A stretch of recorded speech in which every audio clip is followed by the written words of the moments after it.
Hello. In this last section, we're going to speak about some terminology that you might hear from business intelligence. Now, unlike analytics and data intelligence, business intelligence will usually have specific terms or jargons depending on the industry that you are in. I'm going to just talk about a couple of these right now that you might encounter.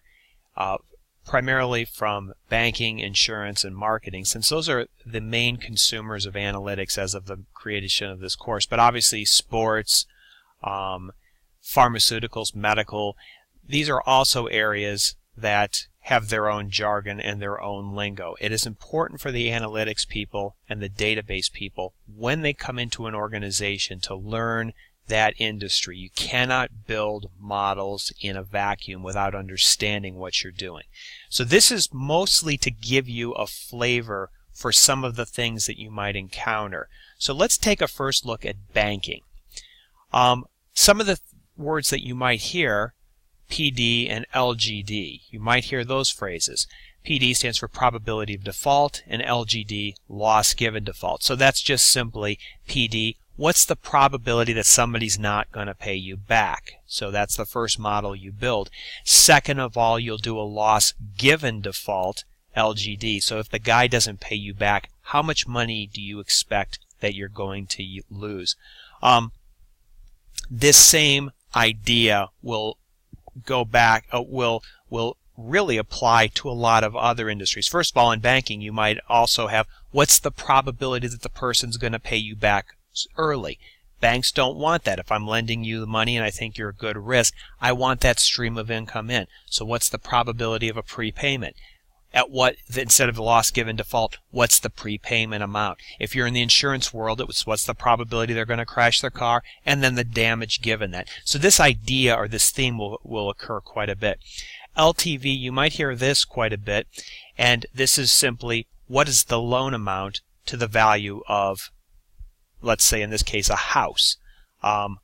You ideally want your LTV to be less than 100%. So if I have a $100,000 house, the bank wants to lend you $50,000. The lower the LTV, the more likely, if the person defaults on the loan, the more likely that you are to get it back. If I have to seize your house and because you didn't pay me back, if you owe me $50,000 and the house is worth $100,000, I know I can sell it for at least $75,000 and get my money back. So that's again, it doesn't have to be houses; it could be cars, boats, whatever. But that's another phrase that you will encounter in the banking world. And again, just as a bit of advice, never be afraid to say "I don't know" when you're in a meeting and they're starting to drop jargon along. A direct loan and an indirect loan, what are the difference of these? Direct loan is a loan that you yourself give. So you are at a bank and somebody comes in and wants a loan, you take their credit application and you lend them the money. So you are the one who created the loan. An indirect loan is a loan you purchase from somebody else. Somebody else lent the money and then sold you the loan. Obviously, when you do an indirect loan, you no longer, there's now a layer of indirection between you and the person who owes the money. So you now have to trust that the original lender did a good job or did their due diligence. An indirect loan is requires you to, instead of looking at the you get a subset of the data. You don't get all of the information that the original lender had. So this is a difficult loan for you to assess the risk. And this, again, this theme occurs in a lot of industries. It's not necessarily a loan, but you might be purchasing somebody else's risk, whether it's an investment risk of any type.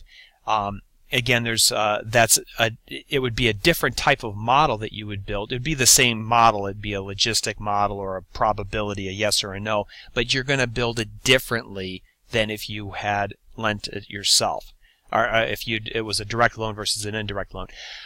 Redlining is a term you're going to incur in banking. And what is redlining? It's an illegal practice of not lending money in certain neighborhoods, and this was used in the past for discriminatory purposes, and banks would try to get around lending laws by saying, well, we're just not going to lend to zip code 12345 or whatever.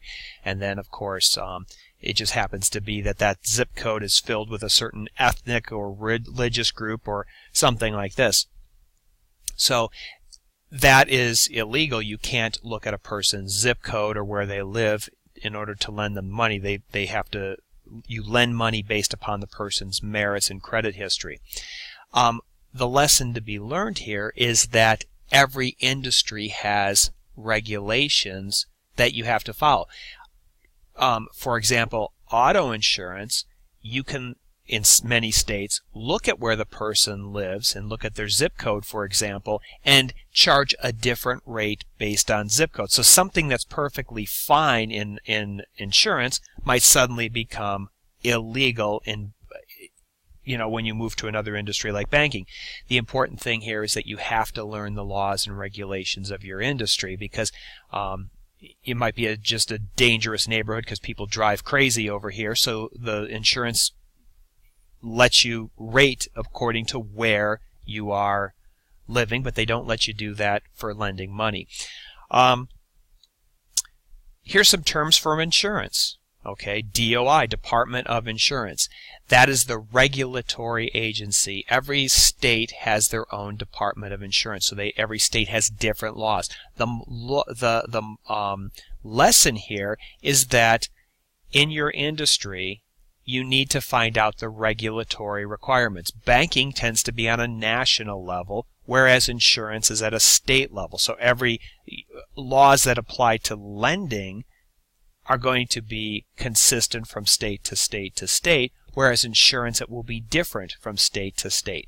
And when you move from one industry to the other, do not necessarily assume that the rules and the techniques that you followed in your industry, like let's say banking, will necessarily apply to insurance. If you are banking, you look at someone's income all the time, and that's perfectly reasonable. You go into insurance, and suddenly it's illegal in many places, to use their income to derive their auto insurance risk. Likewise, as I said before, auto insurance, I can look at where you live and charge you more or less money if you're in a safe neighborhood or a dangerous neighborhood, and then I go into banking, and that thing goes from legal to illegal. So understand the regulations of any industry.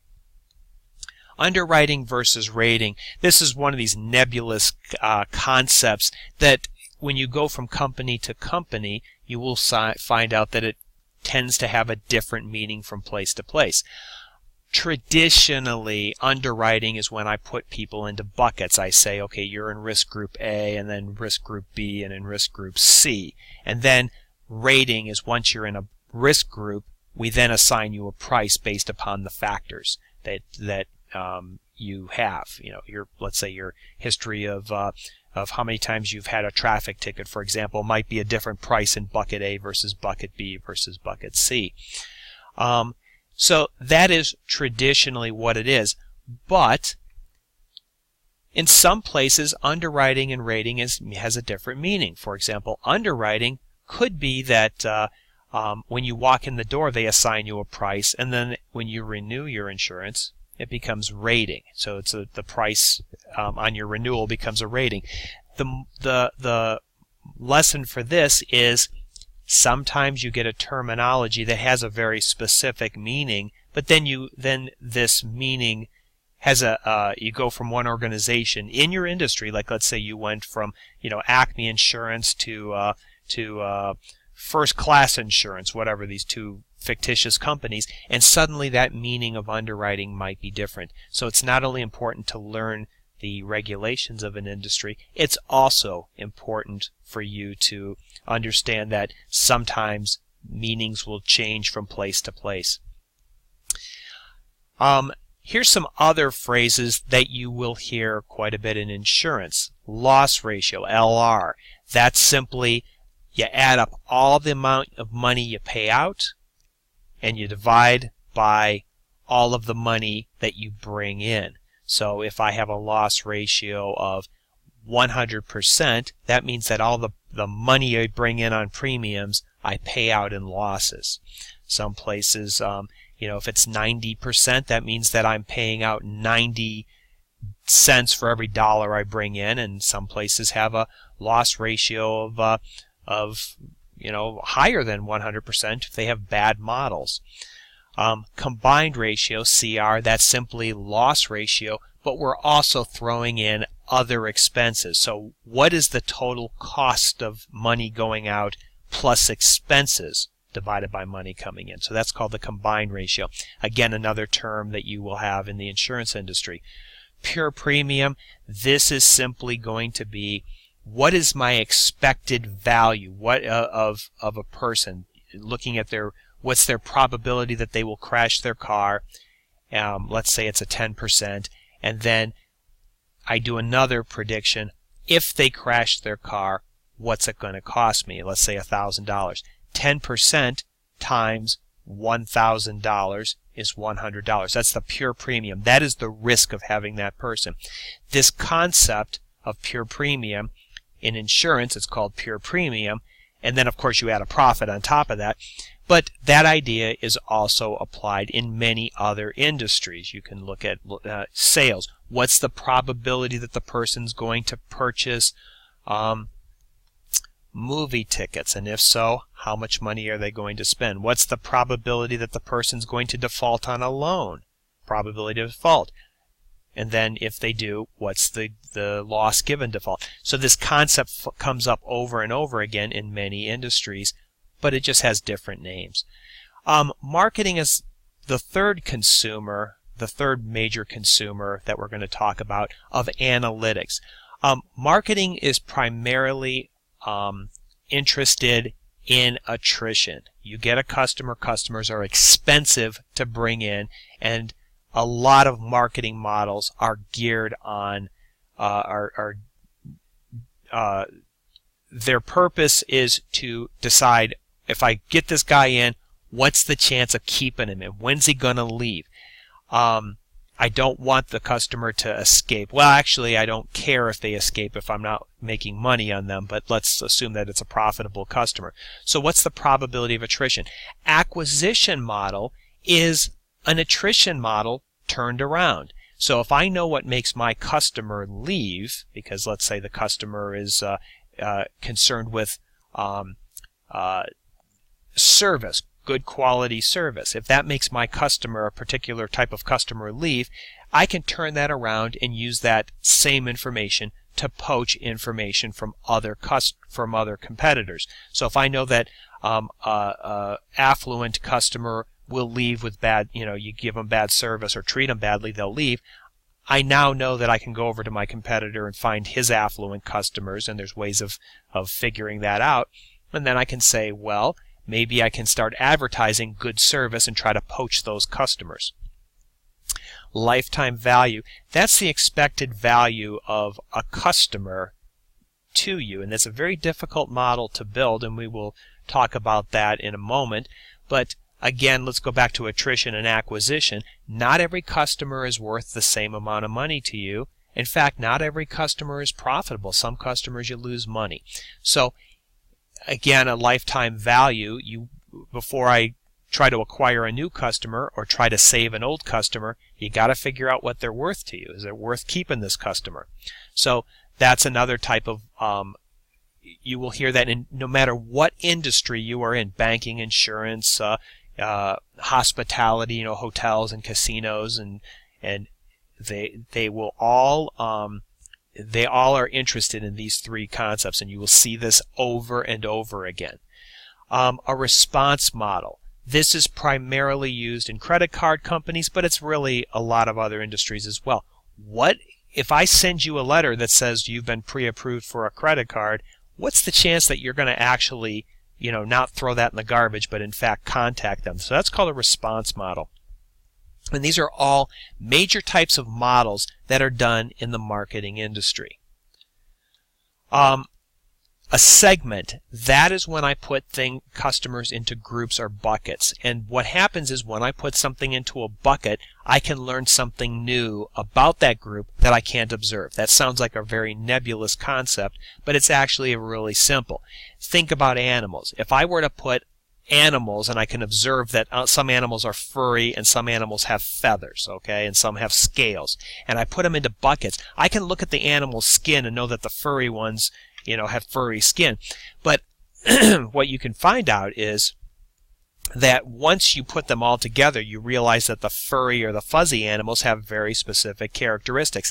They all have warm blood. Now, you can't look at an animal and know that it's a warm-blooded animal, but you can look at its skin and you go, it's got furry skin. And the furry skin means that it can handle cold weather. The ones with scales on them will not handle cold weather because they're reptiles. So you can look at one thing and put it into a bucket, and then you can learn something new about the group once they're in a bucket. Incidentally, going back to lifetime value of customers, back here, remember I said that that's a very difficult model to do. A lot of times what companies will do is put things into buckets or segments and then just average the profit out. If you're with the rich people, even if you're not profitable, if you're hanging around with a lot of profitable people, they're going to just assume you are profitable. That's one technique because those are difficult models to do. A treatment is what do I do once I put a customer in a segment. Again, you realize that our bucket of mammals, they don't mind cold weather, so I can leave them out in the cold because warm-blooded animals don't mind snow. However, warm-blooded animals need to be fed more often, so you give them more food because the warm-blooded animals need to burn more calories. Reptiles, they need warm weather, but you only have to feed them every couple of weeks. So that's considered a treatment, and a treatment is something that how you treat a customer based upon his characteristics. Obviously, customers are not animals, so you might say that one group of customers needs good service, one other group of customers might need a low price to make them happy. A trigger, that is an event that suggests the customer is going to change his status.